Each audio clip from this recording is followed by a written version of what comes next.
It's a growing trend. Election day, it's really more like election fortnight these days. Back in the 90s, more than 80% of us were casting our votes in the traditional way. We'd turn up to a polling place on election day, cast our ballot, grab a sausage on the way out. That number has been declining slowly at first, much faster in the last decade, and in 2019 about 40% of us had already voted before election day itself. Most at a pre-poll voting centre, which you're only supposed to do if you can't get to a polling place on election day. But if history is any guide, that number may well go up again this time.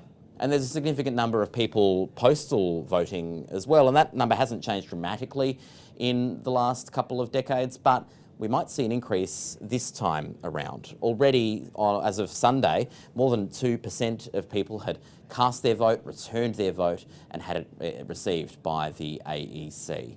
More than 12% of people have applied for a postal vote, and at the end of the entire campaign 3 years ago, that number was 9%. And some parts of the country are seeing a bit more postal voting than others as well. Here are the top 20 electorates for postal vote applications.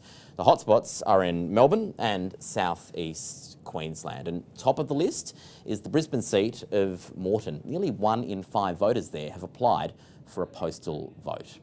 DICKSON is the next seat, which is Peter Dutton's seat. Again, 19% of people applying for a postal vote there. And then in Melbourne, some really important seats have got a lot of postal vote applications.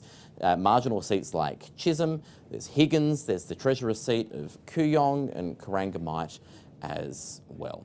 And because we know that the postal votes don't get counted on election night itself, the more of them there are, well, the more likely then it is that we're sweating for days on a result, if it turns out to be an exceptionally close election.